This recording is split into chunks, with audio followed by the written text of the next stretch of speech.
tiens au nom de Temazra à déplorer l'attitude de M. Charatouma qui ne nous a pas convaincus par son désistement. Voilà, donc, parenthèse faite. Donc Temazra assure, on considère on n'a pas fait suffisamment pour ce qui se passe dans la Zawad.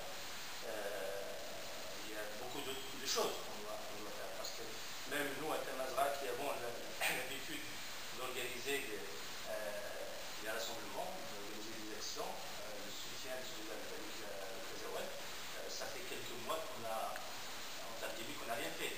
Notre action est limitée à la communication et à la diffusion des informations, mais même là donc, on n'assure pas beaucoup parce qu'il y a des choses, il y a des éléments qui nous manquent, on n'a pas forcément tout le temps les bonnes informations, ou en tout cas ce qui nous permet de faire la communication, mais on essaye de faire au mieux.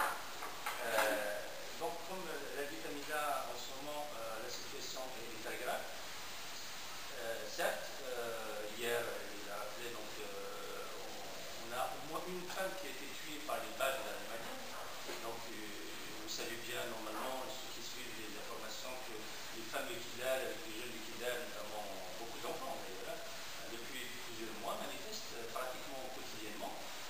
Pour dire que voilà, ils veulent leur liberté, ils le rejettent, ils ne veulent plus du Mali, ils ne veulent pas de retour du Mali.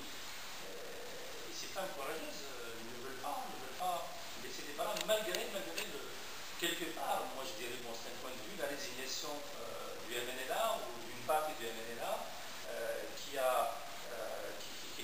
n'arrête pas de céder, qui n'arrête pas de renoncer à l'essentiel de leur combat. Mais ces femmes continuent à se battre. Et hier, ils ont été à l'aéroport pour accueillir en guillemets le Premier ministre malien qui est venu pour lui dire on n'a pas besoin de nous, on ne veut pas de Mali, c'est une manifestation pacifique. Ils ont le droit de le faire sur le territoire, surtout qu'il y a la présence de Serval, des forces françaises et des forces des Nations Unies. Et bien les Maliens n'ont pas hésité, malgré cette présence étrangère, n'ont pas hésité à faire avec des balariens, donc avec des armes de guerre, sur des femmes et des jeunes qui manifestent. Donc nous d'ailleurs on se demande, on n'arrête pas de se demander, on se demande comment la France pourrait expliquer sa position face à tout ça. Il voit, et là il voit tout ça. Et c'est la France qui protège le Mali. C'est la France qui a permis au Mali de revenir dans la Zawad. Alors que le MNLA l'a chassé en avril 2012. Et pour juste, je voulais quand même dire un petit mot là-dessus, pour celles et ceux qui ne le savent pas, si la situation à Kidal, ou dans la Zawad, bien sûr, de manière générale, on est à ce qu'il est aujourd'hui, ce n'est pas le fait du hasard, ça ne date pas de 2012, ça ne date pas de 2013. Il faut savoir que le problème remonte à très loin. Le problème tire ses racines au moins 1958. En 1958, quand la France déjà se préparait à quitter les territoires, les Touaregs de la région, de toute la région, il y avait plus de 400 notables, entre chefs de tribu, extrêmement chefs de tribu Touareg, avaient écrit à Charles de Gaulle pour lui dire que si la France doit partir, il ne faut surtout pas nous rattacher à ces États que vous allez créer. Nous, on veut que la France nous rende notre pays, notre terre, telle qu'il nous l'a prise. C'était très simple. Et ils avaient dit qu'on ne veut pas être attaché aux gens du Sud, entendre parler des Noirs, mais aux gens du Nord. C'est-à-dire que l'Algérie, ce qu'il allait devenir l'Algérie, Tunisie, ainsi de suite. Cette lettre des 400 notables est restée sans réponse. De Gaulle n'a jamais répondu à cette lettre. Si, il a répondu, si vous voulez, mais indirectement, c'est en décidant de rattacher ces territoires-là à 5 États différents. Donc, en 60, quand la France est partie, malheureusement, les Touaregs se sont retrouvés entre les mains d'États nouveaux qui ont été créés de toutes pièces et dont ils ne se reconnaissaient pas. Le problème qui se pose, c'est que, bon, les Touaregs face à cette réalité qu'on leur a imposée, ils ont essayé de faire avec. Le problème, ça n'a pas trop duré, ça n'a pas marché. Dès 63, il y a eu une révolte. Les gens en avaient marre, ne pouvaient plus supporter l'injustice que leur imposaient les États nigériens et maliens. Parce que Niger aussi, attention, aujourd'hui ça se passe avec l'État malien, mais à travers l'histoire, avec l'État du Niger aussi, les Touaregs qui dépendent du Niger ont eu à se révolter et à prendre les armes. Donc en 63, il y a eu une révolte et cette révolte a été réprimée dans le sang. Juste pour vous faire un schéma, et ça c'était d'ailleurs le témoignage a été relié par quelqu'un de très connu, le chef du groupe Tinarimin, lui-même qui a vu en 63 son père exécuté devant ses yeux. Et les militaires maliens lui ont demandé, comme à tous les autres, les jeunes qui étaient là, d'applaudir l'assassinat, l'exécution de leurs parents. C'est ça que le Mali, créé par la France, avait réservé aux populations touaregs. 63, donc il s'est passé ce qui s'est passé, donc il y a eu une répression féroce. Après, les gens ne pouvaient plus faire face à cette machine de guerre qui était en face d'eux avec le silence de l'économie internationale. Les jeunes ils sont enfuis, ils sont partis un peu partout pour fuir la répression, et la plupart d'entre eux sont revenus en 90 pour un autre soulèvement, toujours dans la Zawad, un soulèvement, même chose qui a été réprimé, mais c'était un soulèvement aussi où les Touaregs ont pu avancer, ont pu mettre en difficulté l'État malien. Bien sûr, l'État nigérien dans un deuxième fois. Malheureusement, les Touaregs qui maniaient bien l'art de la guerre, même si leurs moyens étaient dérisoires, malheureusement, en politique, ils n'avaient pas les compétences. En tout cas, ils n'avaient pas la ruse nécessaire pour jouer avec les puissances qui étaient en face. Parce que bon, il y avait l'État malien et l'État nigérien, mais il ne faut pas oublier que ces États étaient soutenus par Alger, l'État algérien qui joue un rôle très important dans la gestion de l'histoire, et puis bien sûr la France qui est toujours là pour veiller à ce que les choses ne changent pas. Donc on les a convaincus, les Touaregs d'accord, une fois les Touaregs ont mis en difficulté les États, les armées des États, on les a convaincus de signer des accords pour trouver une solution. Bon, ils ont fait confiance aux médiateurs. Les médiateurs, c'était principalement les Algériens et les Français. Malheureusement, donc on leur a fait des accords, on les a désarmés, on leur a promis des solutions. Malheureusement, les solutions ne sont pas arrivées. Bien au contraire, la répression a repris.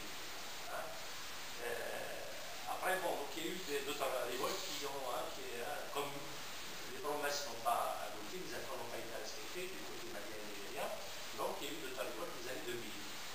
Même chose, à chaque fois on organise des accords, on essaye de corrompre certains, on essaye de convaincre d'autres, et puis bon, on arrive à les convaincre de déposer les armes, et rebelote.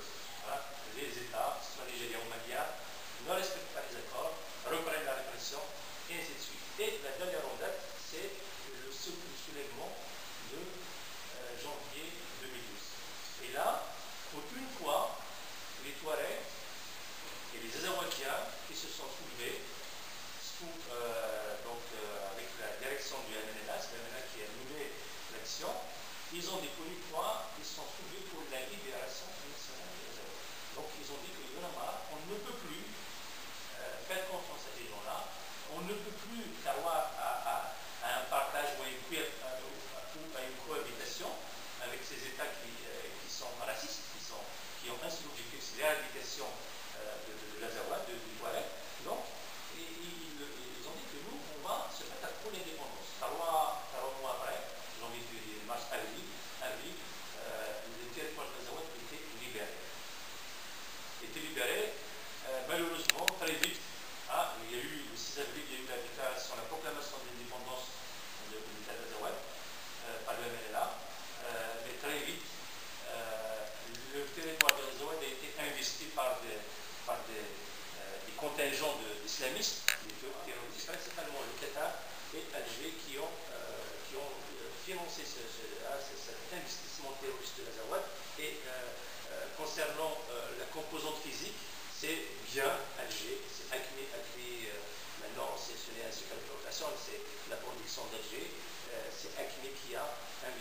Ghazawat, ce qui a faussé un peu la donne de Ghazawat, et ce qui a permis notamment aux médias et au relais de la France, qui ne veut surtout pas de l'indépendance de Ghazawat, de créer une confusion et de faire croire à une invasion terroriste de Ghazawat, faisant fi bien sûr du véritable problème et du véritable combat, de la véritable préoccupation des Azawadiens et des Azawadiennes, qui est en réalité la libération nationale. Et c'est pas ce qui s'est passé, vous avez normalement là, tout le monde a suivi, tout a été fait pour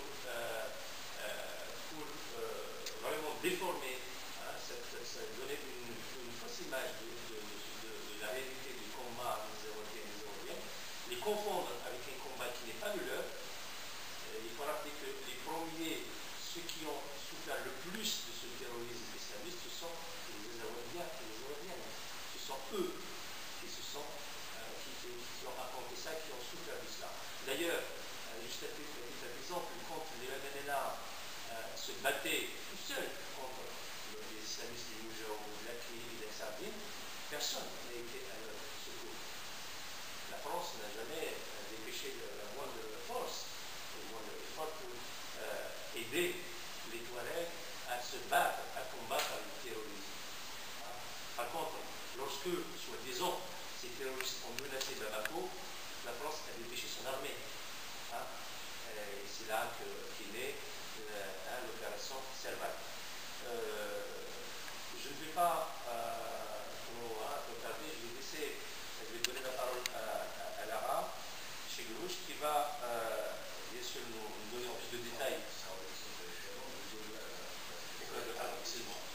Excuse-moi, oui, c'est vrai. Je suis pas.